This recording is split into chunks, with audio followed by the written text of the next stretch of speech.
So some things that we do.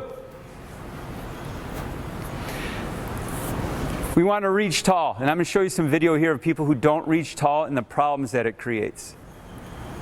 In fact, some of the problems it creates is one of the reasons why I don't like squatting with high school kids. Because we have this idea of putting a lot of weight on the bar because we want to make the 350 club or whatever club. And you will watch them from the side, and when they come up, you will see a new fulcrum develop in their spine, and they will learn to push from some vertebrae up the way. Which when you watch that when they move, and I'm going to show you in a second, you're going to say, wait a minute, I've just cut that winding mechanism in the spine in half. I've made that whip shorter with really poor technique. And what's the first thing coaches do? Send the kids in the squat racks. You know, the squat racks become kind of like babysitters. Does anyone go through and watch what's happening with the spine of their athletes when they're squatting? Usually not in a high school setting when you have 70 freshmen in the squat racks. You watch them struggle around and look like I don't know what. But it's not good. That's, again, one reason why I like the water bags and all the twists and variations with the water bags. As Dan said, it makes your brain active and it makes your spine active. And all the different settings that your spine can be in, it learns to create a ceiling for what's normal. One thing that I really started like doing is monkey bars. I do have monkey bars in my basement. And if you watch most people do monkey bars, what's the first thing they do when they go? They stay here. They lock their spine down and they completely take their cross crawl pattern out of the movement. But if you can get someone to monkey bar and go here, here, here, you're actually teaching the spine to wind and get a much better functioning spine, because the better your spine works, the more power it's going to give to your leg. If your body feels like something's wrong with the spine, if that spine goes, you know you're going to be food. The grizzly bear from Revenant's going to get you. So it's always going to protect the spine first. But if it feels great spinal function, it's going to say, yeah, we're all good here, more power. You know, there's a little guy up there, I think, that for every microsecond, he's on the power throttle, navigating what's going on, and all right, it's all good, bring it all down. Wall sit series with hamstrings, this is a simple one.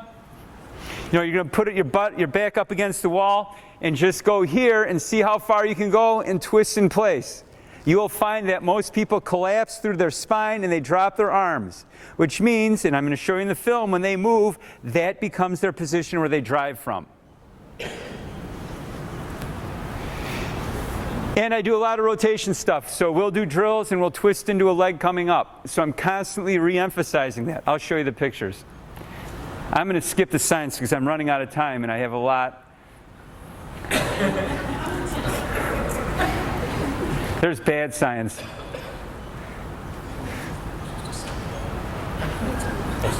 I'm in a very anti-cat mood. I had all my, this is Feed the Cats. I had all my camera gear all boxed up. I had everything all set to go. And my wife brought 3 new cats home. 3. Someone decided to acrobatically piss all over all of my camera stuff. I don't know how, but even like the little fuzzy thing on the microphone got peed on. Do you know how hard it is to get the pee out of one of these little things here? It's not easy. So that's what I'd like to do to all of our cats and put a lid on it.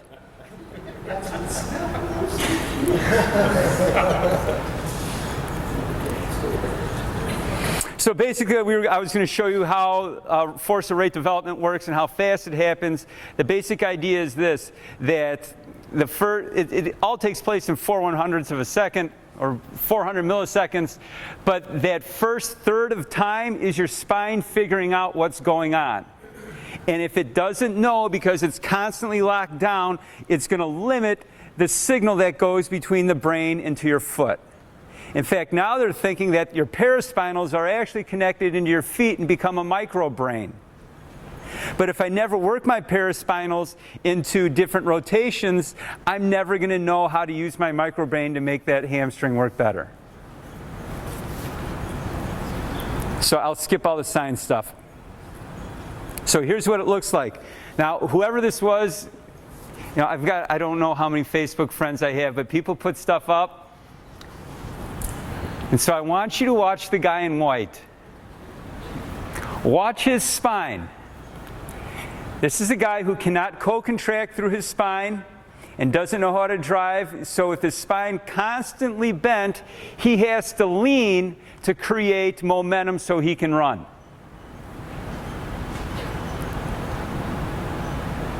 That's probably a kid when you put a squat bar on his back, that is where he bends from in a very small fashion. I feel bad for this coach. He was all pumped that he's got these 3 guys out in the grass doing this stuff, and then I'm going to steal it for my purpose. Watch his torso when he does drills. Watch how he bobs. That's good. Well, you'll see here in a second.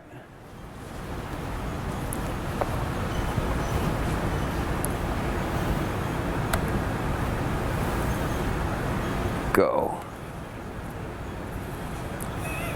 See how he's bobbing like Ichabod Crane?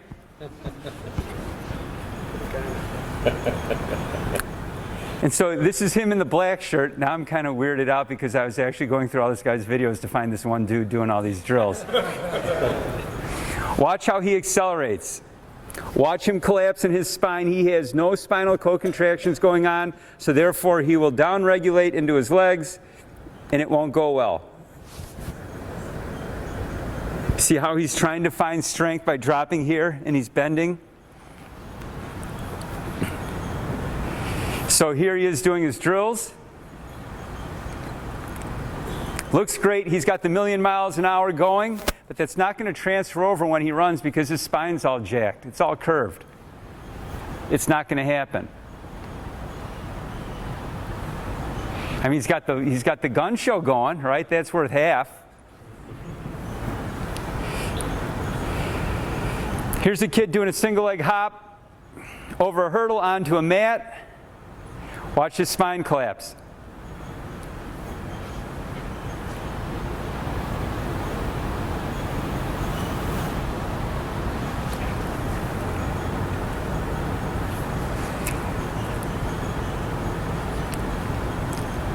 Yeah, it was a long winter, so we were in the basement a lot. But see how he's dropping down? He doesn't have the ability to reach through his head to get his spine to hold.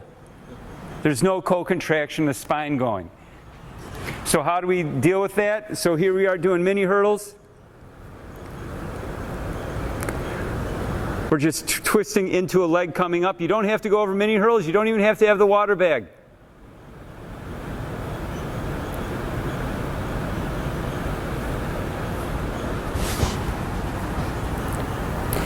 You can get into some work like this. Now, it's not just holding it. You are going to disrupt the spine and move that water bag around a little bit, and you've got to try and hold.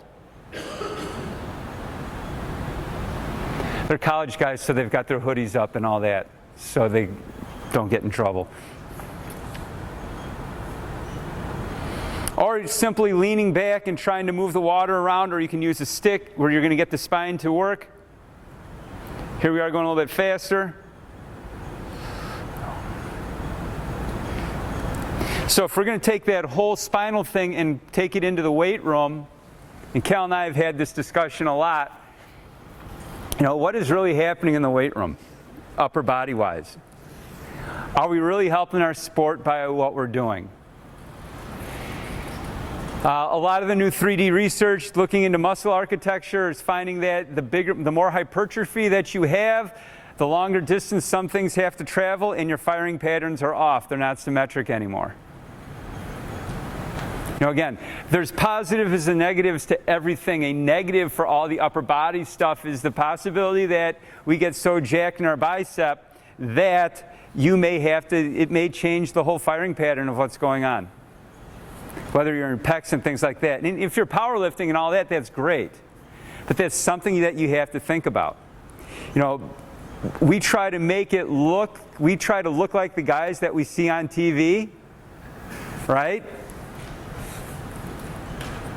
So we're going to go in the weight room, we're going to try and make our guy look like that, because that's how he looks on TV. Tony and I were joking about this the other day.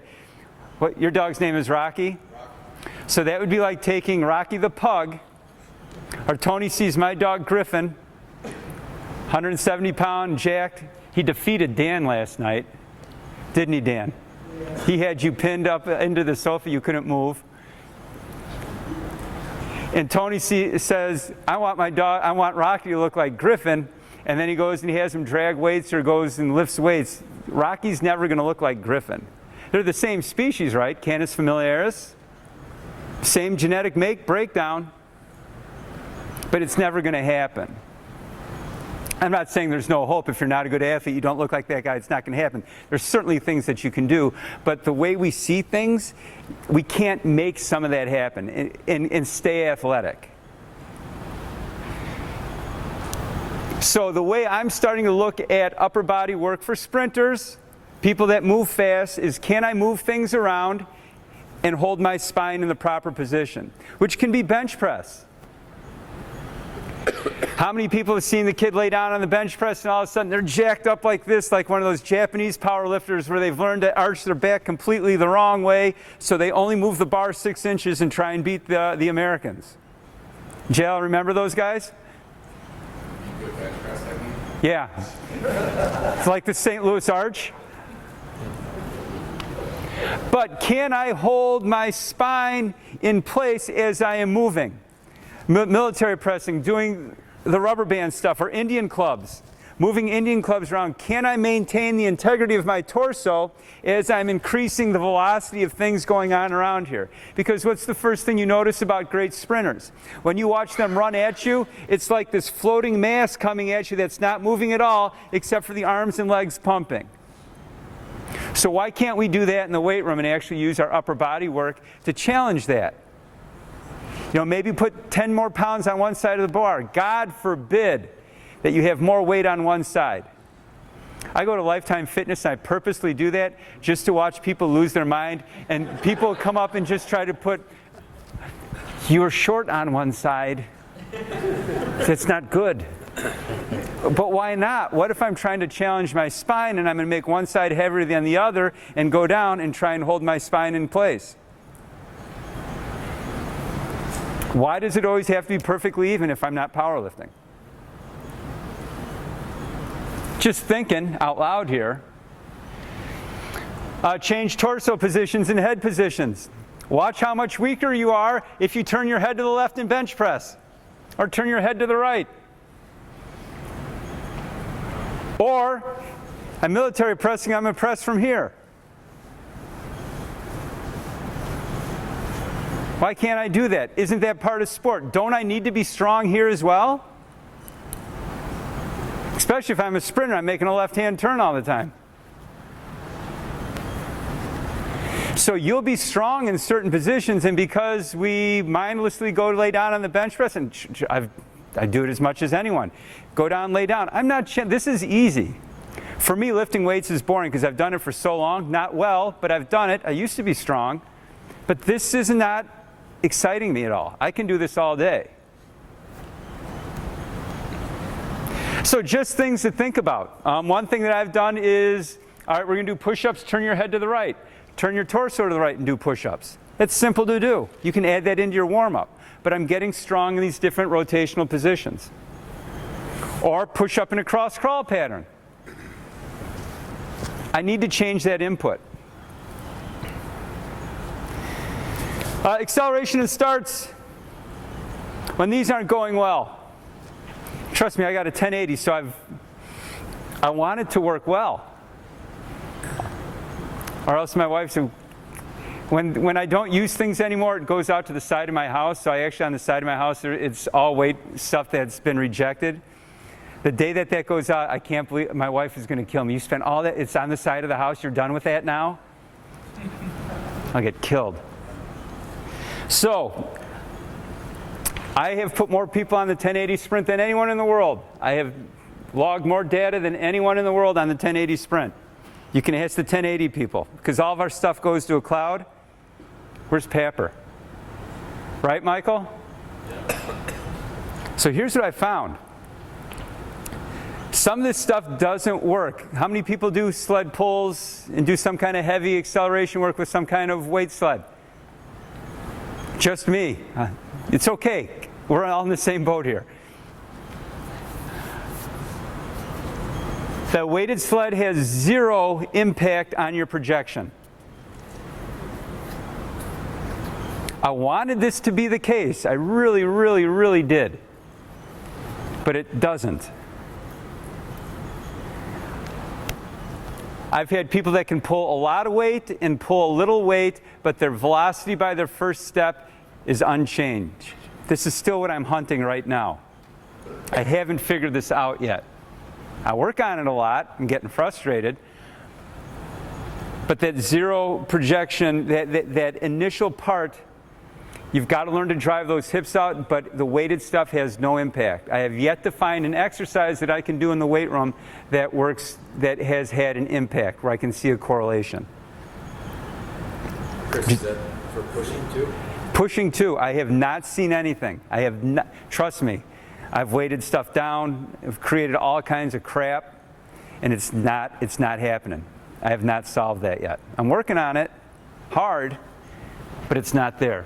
One thing that I see is this: stride width is huge.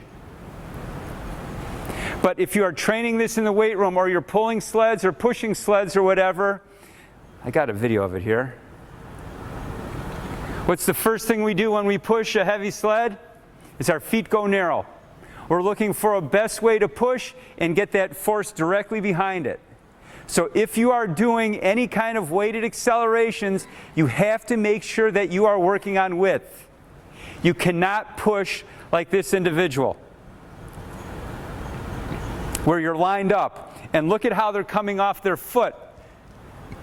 They're actually pushing off the side of their foot, which means they have no foot strength. But if I learn to push from the ball of my big toe, and this is one thing that Cal did not add, is I do a lot of stuff just on the corner of a mat. I do my feet stuff different than Cal. I have Sornex mats. They're about this big. It's really brilliant because they just took flooring that they don't use and chopped them up and sold them to suckers like me for 70 bucks. But they're about an inch off the ground. And so I do all of my work with my feet elevated. I think there's something that trips in your brain that says, the ground's not there, I have to tense up even more. But now I've moved off to the corner, so if this is the corner here, and this is like the ball of my foot, I'm here. We'll do sets just on the ball of my big toe off that edge of that mat, of that flop. Then you tell them to pick up their outer toes, their outside the little toes, and you can actually see the whole foot tense up. You'll see everything pick up. So if we're pushing or we're doing any kind of sprint work, go backwards, please go backwards. Someone who sent me this, I have this, I took cardboard. It should be 13 inches wide. Now if you're slower, it should be a little bit narrower, but you build a path. And so when I'm doing sled work, we are going over a triangle. Usually by about 11 yards, you get about 3 inches apart, according to Nagahara. That's where it should be.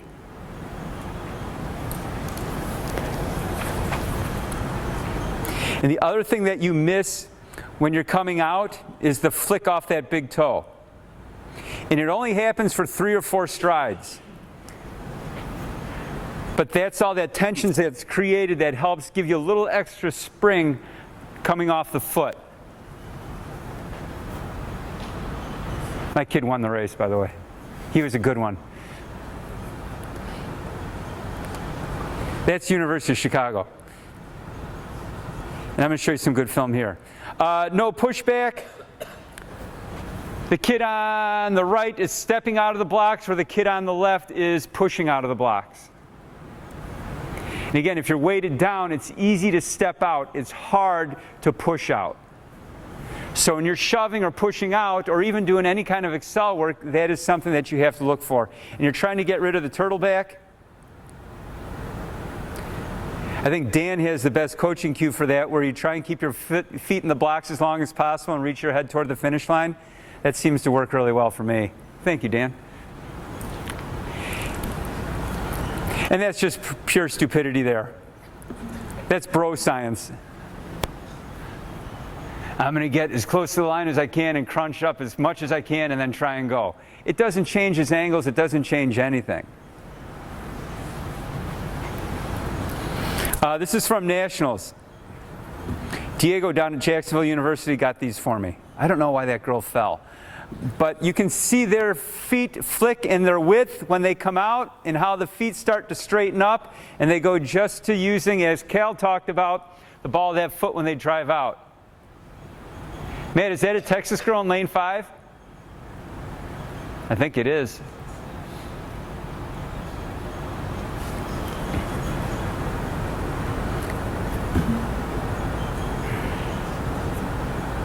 Same thing. Oh, I'm late. Drills. Give targets. Measure the drills. I like to do things at overspeed. As someone said earlier, at overspeed you can really see a lot more airs come out. Body has to work a lot differently, and I change input. So here's some examples. We're doing prime times with a twist and a water bag. Again, I try to do something different every time so the body's constantly challenged every workout, which means I have to get creative. But water bags are great at creativity because the water is different every time you take a step. So it's like a new input every time that water moves.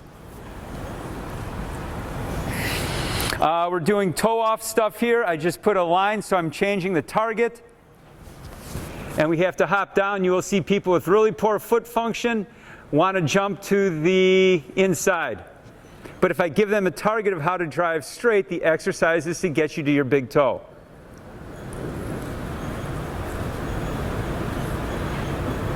And that is our tile there. Thank you, some guy that's probably in prison now.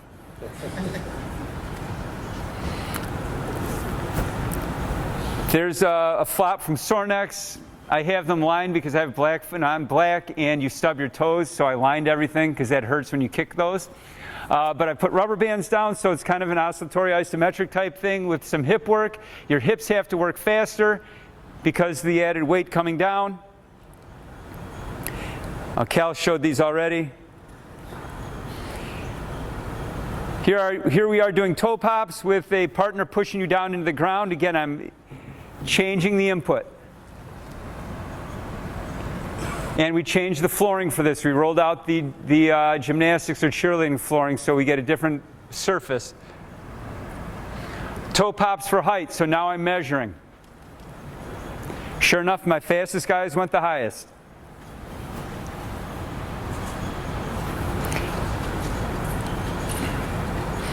Over speed without the fancy machine, we just grab rubber bands. They give you a tug, and so now that stumble reflex, my knee coming up, has to happen a lot faster or else I fall. And I change the flooring.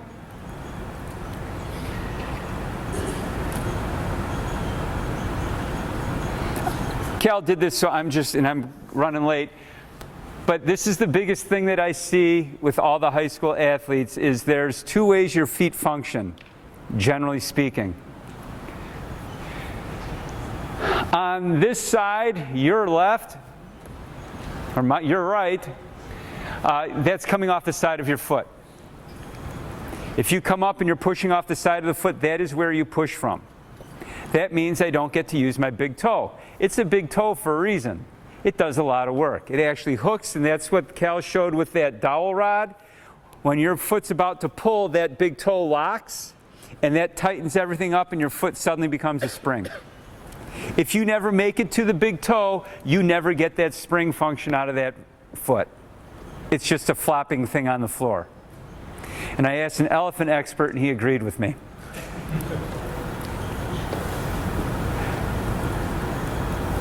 Cal's pictures are better because he has people working for him. Hamstrings.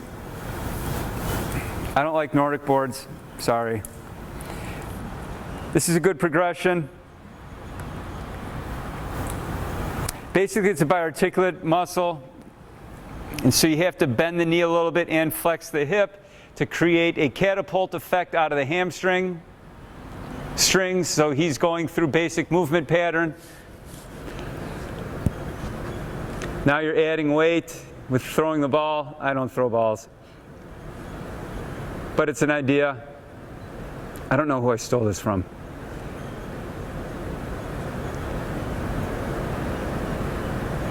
Jerk jumps I like. I had Marcellus Moore came by for me to reset him, for me to check on something before he left. And so we've been doing jerk jumps for height. I have some college kids that do 15, which is basically you come back a little bit and pop up. Marcellus is 4 inches higher than my best guy. Might be something to that.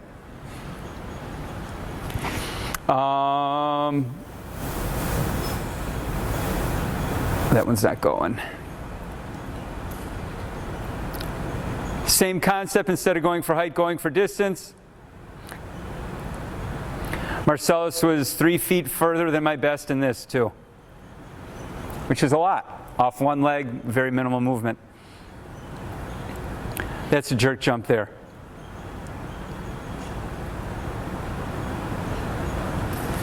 So stuff that you can add in. That's all I got, guys. Any questions? Yeah. Do you start like day one, say, of track practice, or you start flat 10, right? Say again? You start flat 10, My first day of practice, I'm going to talk about this tomorrow, but my first day of practice, we run fly 10s and I videotape you. That's my first day of practice, and that's probably my second day of practice as well, just to see if what they showed me on Monday is kind of the same on Wednesday. And then Friday, we would probably go into mini hurdles to start correcting things that I see. But yes, we start fly 10s right away. But like I said, because we had such a long winter this year, I had to come up with stuff so I got continued improvement. And so all these different things I tried with different people, and it worked pretty well. Anyone else? Yes? Can you go more into detail about the resistance rings and why you don't get that helps with the start? So when you push against weight, people step narrow, which means my foot is going to come underneath my center of mass. And I'm actually learning to push off the outside of my foot. If you watch really good people, and plus when I press, there's no reaction to wind my foot so I get that flick coming out of the hole.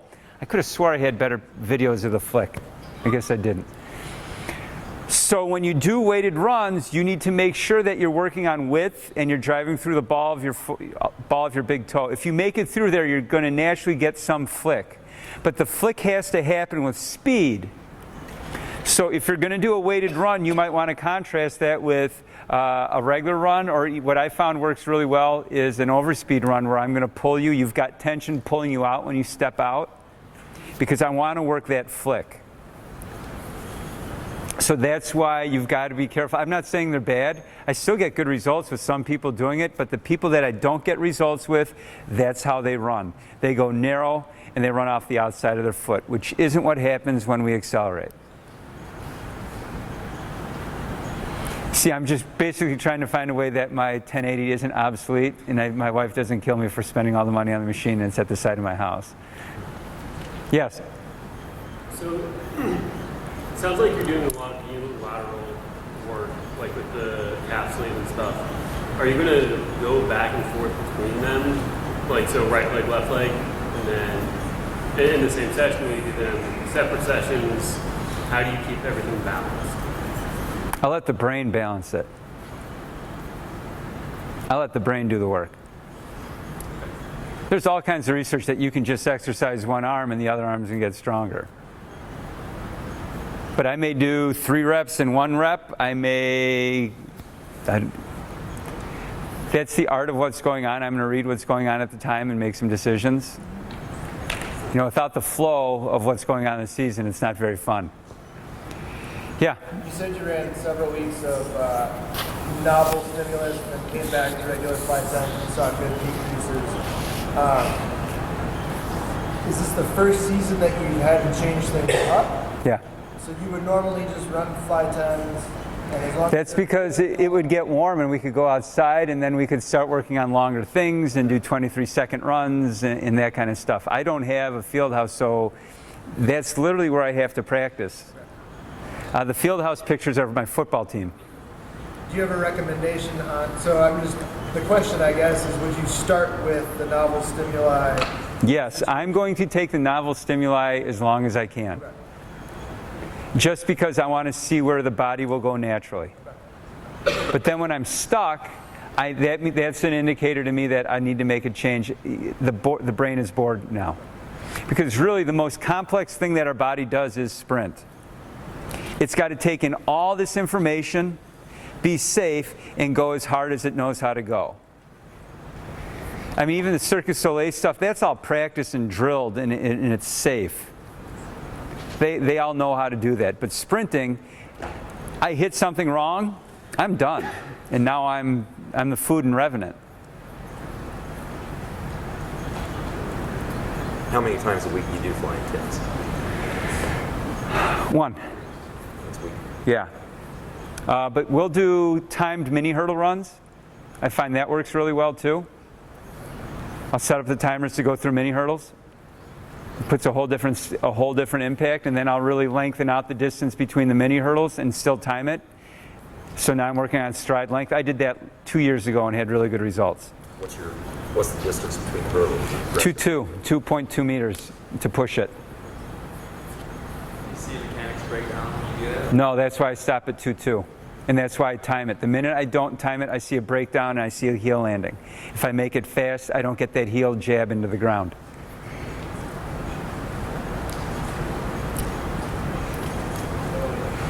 Any other questions? You ever had anybody try to close their eyes? My son, How'd that go? he ran into a mailbox.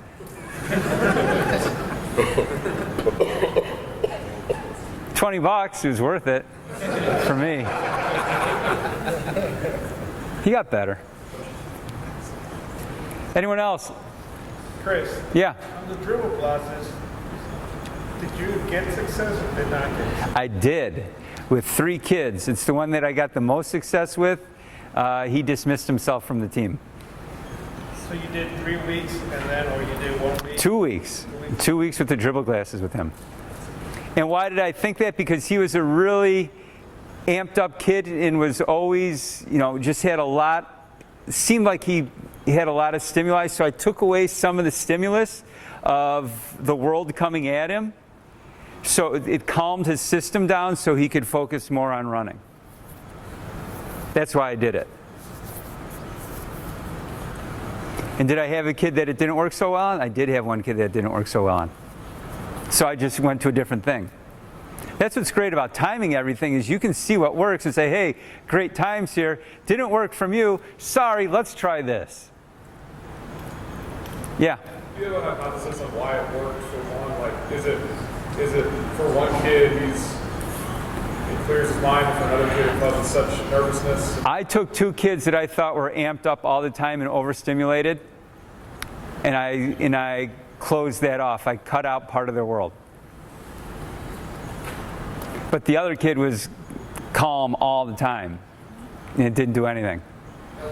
When they're doing that, is there a mental nervousness about when the foot's hitting the ground, Yes. and so it's stiffening earlier? Is that Yes, that's kind of what we found with the overspeed research too, is it's happening faster, so you have to stiffen earlier, you have to co-contract faster. just the idea that you don't know when it's going to, like, if you don't have the visual cue to know when the foot's going to hit the ground? And Yes, your body's going to be safe. It's going to say, you know what, we're just going to be safe anyway, let's lock it down right now.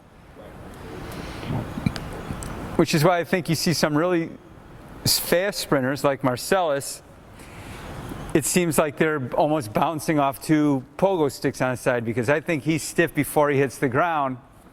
And that's why you start to get that waddle a little bit. When you get really fast guys, they get this thing going. I think that's all that pre-tension in the whole body that's just bouncing it one to the next. So that doesn't mean we can go out and train and push really hard and try and get this thing going, or throw my hands down harder and do all that stuff. It's just that they're pre-tense early, because really everything is a reaction to that foot on the ground. Your body is responding to all that body weight coming down, and how am I going to get to my target and be safe while all that's going on. And that happens in 4/100ths of a second. Anyone else? When you change it from straight time to the radar for their miles per hour, are you also timing those? And do you keep those times from the athletes in case they're not motivated? No, we put everything away and just brought one thing out. I didn't want to do too much. I just wanted to change the stimulus and see what happened. And did they have a lot of fun? They did. They had a blast. Was it a great change up when things were getting old? It was. Did I get great speed workouts? I did. It was something fresh. It was something new. Remember, some of these kids have run for me for 4 years. But yet, because of the organization of practice and the lack of manpower, we do the same workouts over and over again, and nothing happens to those older kids. Yeah.